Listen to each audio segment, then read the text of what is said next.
Tonino Mureddu is 97 years old.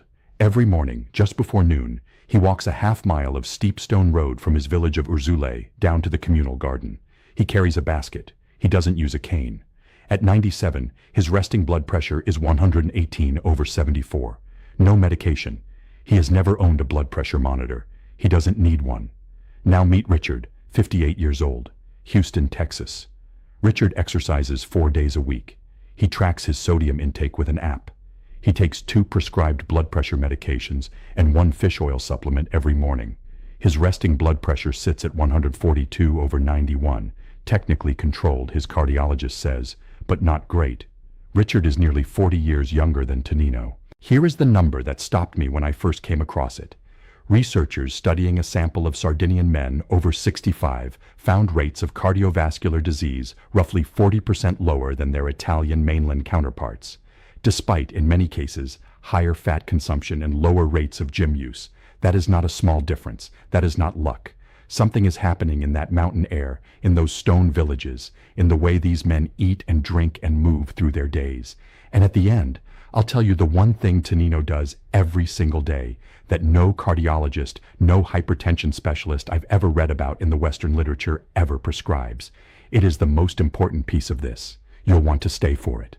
But first, I need to challenge something you have almost certainly been told. You've been told that alcohol raises blood pressure. You've been told to limit it to 1 drink a day maximum, and that if you have hypertension, you should probably cut it out entirely. That logic sounds reasonable. The research behind it, if you look closely, is far more complicated than the guidelines suggest. In 2018, a meta-analysis published in The Lancet pooled data from 83 studies and 600,000 participants and concluded that no level of alcohol consumption is safe. That study was cited everywhere. News outlets ran with it. Cardiologists quoted it. What most coverage did not explain is that the study was measuring all-cause mortality across wildly different populations, drinking wildly different things. Lager in Ireland, spirits in Russia, wine in Sardinia. It treated all alcohol as a single variable. That is like studying the health effects of food without distinguishing between a bag of chips and a bowl of minestrone. When researchers narrow the lens, when they look specifically at moderate red wine consumption in Mediterranean populations over sustained periods, a different picture emerges. A 2020 study published in the European Journal of Preventive Cardiology, following Mediterranean adults over 8 years, found that moderate red wine consumption was associated with meaningfully lower rates of hypertension compared to abstainers when embedded in an overall Mediterranean dietary pattern. The key phrase there is embedded in. Wine, in Sardinia, is not a beverage. It is part of a system, and the system is what we are going to decode today. There are 3 layers to this. A foundation, the wine itself, and what is actually in it. An amplifier, the food it is always consumed with, and why that pairing is biologically inseparable. And then something no one in the wellness space is talking about, a practice so embedded in Sardinian daily life that researchers nearly dismissed it as cultural background noise. That practice is the reason Tonino's blood pressure is 118/74. Let me start with the foundation. Cannonau is a grape variety grown almost exclusively in the mountainous interior of Sardinia. It is the same grape known elsewhere as Garnacha in Spain or Grenache in France, but the Sardinian expression of it is different in one specific way that matters enormously for what we're talking about.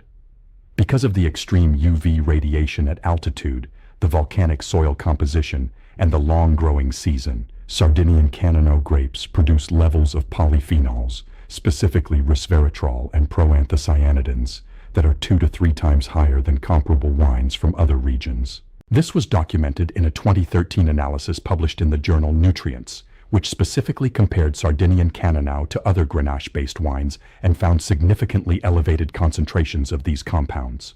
Why does that matter for blood pressure? Here is the mechanism. Resveratrol activates an enzyme called endothelial nitric oxide synthase, ENOS. That enzyme produces nitric oxide in the lining of your blood vessels. Nitric oxide is a vasodilator. It signals the smooth muscle in your arterial walls to relax. When those walls relax, the channel widens, resistance drops, and your heart does not have to push as hard.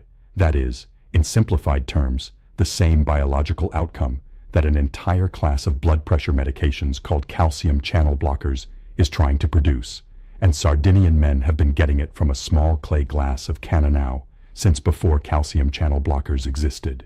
The traditional serving in the village setting is not large. It is roughly 120 to 150 milliliters, about 4 to 5 ounces, consumed with a meal, usually at midday, and sometimes again in the evening, never on an empty stomach. This is not casual. The Sardinians did not arrive at this practice through nutritional science. They arrived at it through centuries of observing what kept people well. Now, if you are in a place where you can access a bottle of Sardinian Cannonau, and it is increasingly available in specialty wine shops and online, here is the practical protocol: 4 ounces with your largest meal of the day, not before the meal, not after the meal, during it. This matters because co-consumption with food slows alcohol absorption and shifts the metabolic processing in ways that dampen the blood pressure spike that can come from alcohol on an empty stomach. If you do not drink alcohol, I am going to address you specifically in a few minutes. There are non-alcoholic ways to access these same polyphenols, and it is not through a supplement capsule. The common mistake I see in health-conscious Western wine drinkers is this: they add Cannonau or any red wine to their existing diet without changing anything else. They continue eating the foods that produce vascular inflammation in the first place: processed vegetable oils, high-sodium packaged foods, refined carbohydrates, and then wonder why a glass of wine is not moving the needle. The wine is not a medicine to stack on top of a damaging diet. It is one thread in a fabric. Pull it out and hold it up alone, and it is not very impressive. Woven in with the right surrounding practices, it becomes part of what keeps a 97-year-old man walking steep stone roads without a cane. Take a moment right now and think about what you had for dinner last night, not to judge it, just to see what the fabric around your Tier 1 looks like, because this is only about 40% of the system. The amplifier, Tier 2, is something you have probably never considered in the context of blood pressure management. It is the food that Cannonau is almost never served without in Sardinia: pecorino cheese and legume-based dishes, specifically a thick broth called frigola con fagioli, a pasta and bean soup. And I want you to hear me clearly here, because this is going to sound wrong at first. You have been told that cheese raises blood pressure, saturated fat, sodium, the full profile of aged hard cheese. Everything in the Western dietary framework says pecorino should be a cardiovascular liability. That logic sounds reasonable. Here is where it breaks down. A 2019 study published in the British Journal of Nutrition examined the relationship between fermented dairy consumption, specifically aged sheep's milk cheeses, and blood pressure outcomes in Mediterranean populations. The researchers found that aged fermented cheeses, consumed in moderate portions as part of a broader Mediterranean dietary pattern, were not associated with elevated blood pressure, and in some analyses were inversely associated with hypertension risk. The proposed mechanisms involve the fermentation process itself. Aged pecorino contains bioactive peptides, specifically ACE inhibitory peptides, that form during the aging and fermentation of the whey proteins. ACE inhibitors are one of the most commonly prescribed classes of blood pressure medication. Sardinian sheep's milk, aged in caves for months, produces them naturally. The legume component, the beans in the frigola, contributes through a completely different pathway. High potassium, high magnesium, high dietary fiber. Potassium and magnesium both directly counteract the vascular effects of sodium. They widen arterial walls. They reduce the excitability of vascular smooth muscle. The fiber feeds gut bacteria that produce short-chain fatty acids, and short-chain fatty acids have been shown in multiple studies to reduce systemic inflammation, which is a root driver of vascular stiffness and elevated blood pressure. The practical protocol for Tier 2, 3 times per week: build a meal around 1 cup of cooked legumes, white beans, cannellini, borlotti, with a small portion, about 30 grams or roughly 1 ounce, of an aged hard sheep's milk cheese if you can find it. Pecorino Romano is widely available. Manchego is a reasonable substitute. This is not an arbitrary combination. This is the actual dietary pattern of the people we are studying. If you do not consume dairy, the legume component alone is doing significant work. The cheese amplifies the effect, but the beans are the bedrock. And here is what makes Tier 1 and Tier 2 synergize in a way that neither achieves alone. The polyphenols in Cannonau, specifically the proanthocyanidins, enhance the bioavailability of the magnesium from the beans. There is emerging research suggesting that these plant compounds act as mineral chelators in the gut. making certain minerals more absorbable. You are not just adding two beneficial things. The presence of one makes the other work better. That is the system operating as a system. You now understand about 60% of this. What comes next is the piece most people never hear about. What we do in the West with high blood pressure. We spend roughly $35 billion annually on antihypertensive medications in the United States alone. We pay for gym memberships and DASH diet apps and low-sodium cooking programs. We sit in fluorescent waiting rooms for 12-minute appointments, where a physician checks our numbers, adjusts our dosage, and sends us home. We eat dinner alone or in front of a screen. We schedule a catch-up coffee with a friend and feel virtuous about our social connection. What they do in Sardinian mountain villages, they drink small glasses of Cannonau slowly in the afternoon with other people. They eat legume soups that have simmered since morning. The cheese is cut from a wheel that has been aging since autumn. Meals last. Nobody is optimizing anything. They had a pharmacy in their kitchen garden and their evening table, not a cabinet full of capsules. Here is the thing I promised you at the start, except it is not a food, it is a practice. In the Sardinian villages of the Barbagia, the remote interior region with the highest concentration of male centenarians on Earth, there is a daily ritual that researchers from the Blue Zones project initially logged as social time and nearly left out of their analysis because it seemed too informal to be meaningful. It is called the passeggiata, and it is not a walk for exercise.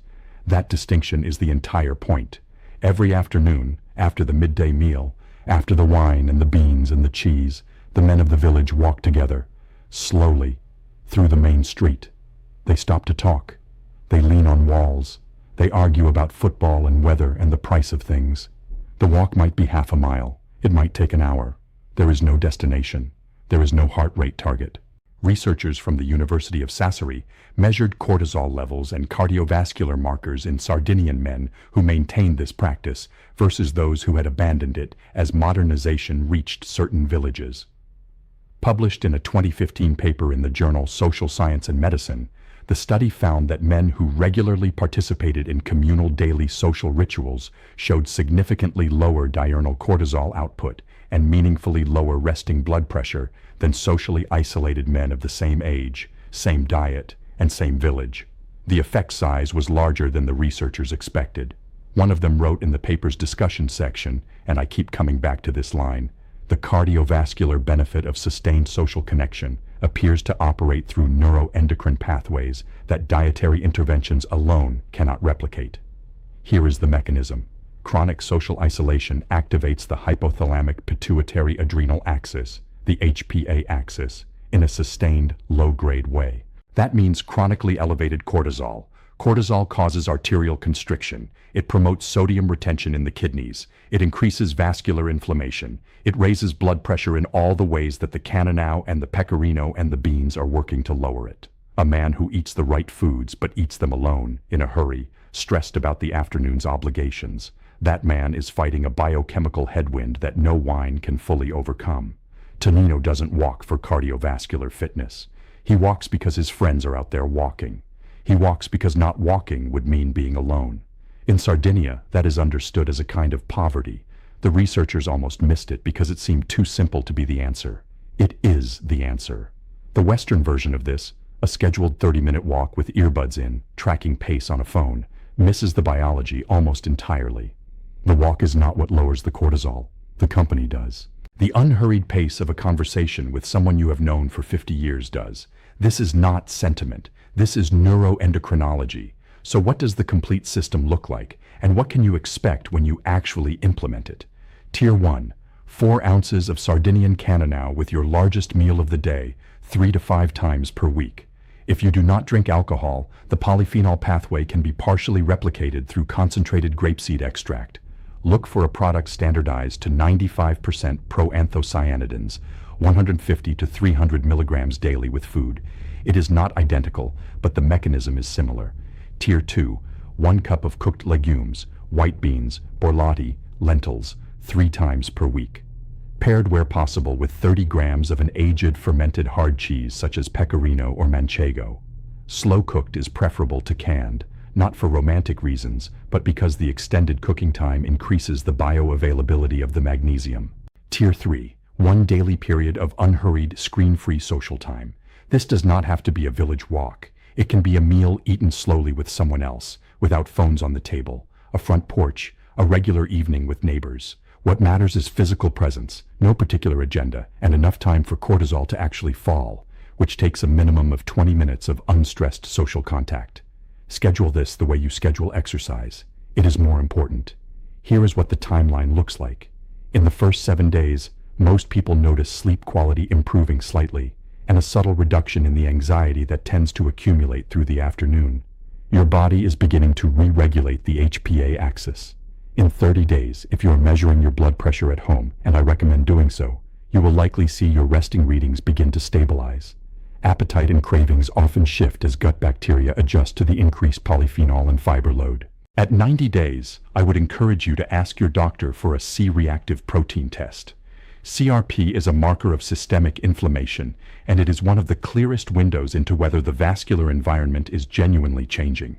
6 months into the full system, all 3 tiers, consistently, you are not supplementing. You are retraining the underlying biology. Back to Tonino. He is 97 years old, and he has never heard of resveratrol. He does not know what an ACE inhibitory peptide is. He could not define neuroendocrinology. He pours from the same clay jug his father poured from. He eats beans that have simmered since morning. Every afternoon, he walks out into the road and waits for his neighbors to appear, because in Urzule, they always do. This is not destiny. This is practice. Practice so old and so embedded that it stopped looking like a protocol centuries ago and started looking like just the way things are. But we can see it now. We can measure it. And we can build our own version of it, wherever we are. Here is your action for today. Tonight, cook a can of white beans, rinse them well, warm them in olive oil with garlic and a sprig of rosemary, and eat them slowly, with someone, at a table without screens. That is Tier 2, Day 1. It costs less than $2. It is older than any blood pressure medication ever made. If this kind of depth is what you're looking for every week, protocols sourced from real populations, real research, real centenarians, subscribe. That is what we do here, every single time. And I have a question for the comments. Can you walk half a mile without stopping to check your phone? Not because I'm testing your fitness, because I want to know how close to the passeggiata you already are. Tell me in the comments. I read every single one.